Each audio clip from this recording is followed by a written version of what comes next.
Contestualmente con il restauro del portale Lapidio, l'Istituto Veneto ha deciso di restaurare anche il portale ligneo.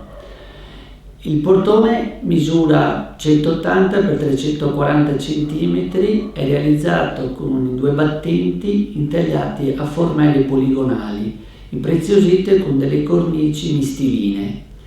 Guardando l'impianto architettonico del portone richiama stilisticamente sicuramente i portoni del Seicento, ma per l'utilizzo del materiale, il livello del degrado soprattutto e la lavorazione, sicuramente questi 2 battenti sono stati realizzati nel XIX secolo.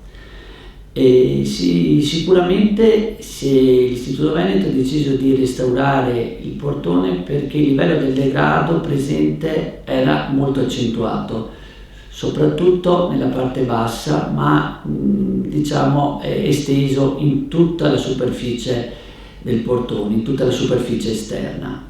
Perché questo degrado? È causato sicuramente da un fortissimo irraggiamento solare che prende tutta la facciata ovviamente dell'Istituto Veneto, essendo rivolta quasi completamente a est. Quindi tutte le parti in legno sono soggette a degli sbalzi di temperature elevatissimi, soprattutto d'estate, durante la mattinata e anche parte del pomeriggio. E questa forte irradiazione solare, quindi i raggi UV, tendono nel tempo a disgregare la superficie verniciata e ad alterare a livello cromatico la vernice, che ovviamente diventa un aspetto negativo poi nel tempo. E quindi si è deciso di rimuovere completamente lo smalto presente, perché ormai non più conservabile, andando alla completa rimozione di 2 o 3 strati di vernice presente, dipende dai livelli e dalle zone del portone. E i vari strati avevano ovviamente colori differenti in base anche alla moda del tempo in cui sono stati stesi, fino ad arrivare al legno presente. Si è visto che il legno della parte esterna del portone è legno di larice, di ottima fattura, cioè di prima scelta, senza la presenza di nodi o difetti di grande entità, mentre la parte interna è stata realizzata in legno di abete. Particolare questa doppia caratteristica, ma probabilmente, a parer mio, realizzato per 2 o 3 motivi imputabili. Probabilmente per alleggerire il peso totale del portone, anche in seconda istanza perché la parte interna quasi mai viene bagnata dalla pioggia o anche dalla semplice umidità presente, perché è sempre ben chiuso di sera, e probabilmente perché la parte interna era nata per essere dipinta o verniciata o dipinta, diciamo, colorata.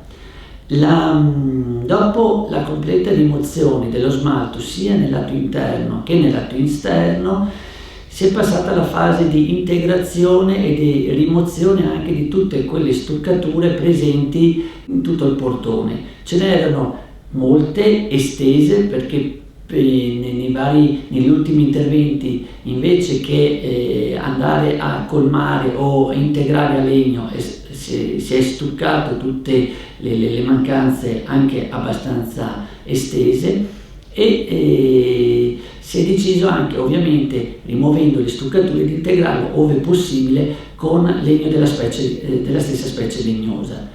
E quindi si è realizzato un'integrazione in legno di larice per la parte esterna, ovviamente, e in legno di cipresso per la parte interna.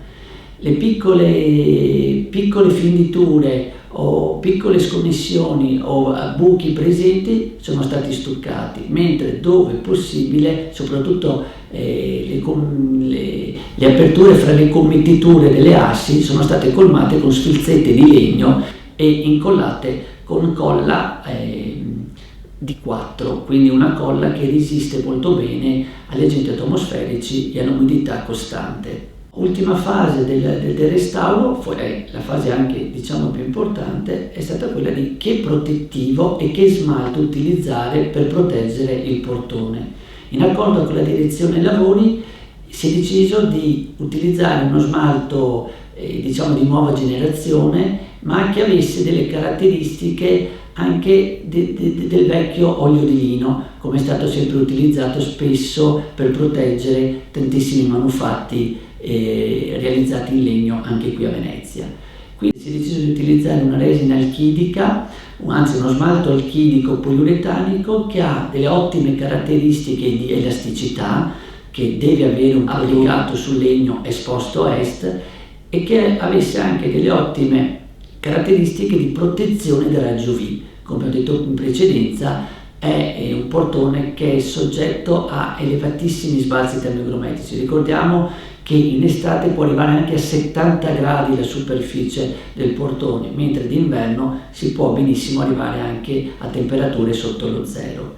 Quindi sono stati applicati 2 mani di fondo e per finire 2 mani di vernice finale. Terminato il lavoro di restauro, sarà utile nel futuro introdurre anche il concetto della manutenzione periodica di questo manufatto, cioè tutte le parti in metallo dovranno costantemente o periodicamente essere riprotette dall'ossidazione e essere nuovamente anche verniciate con dei protettivi, e anche la parte lignea dovrà essere almeno ogni 2 anni controllata, magari ripristinare o ridare una mano di smalto, soprattutto nella parte bassa dove con anche le acque alte sicuramente sarà soggetta a una accentuata e più veloce degrado del materico del legno.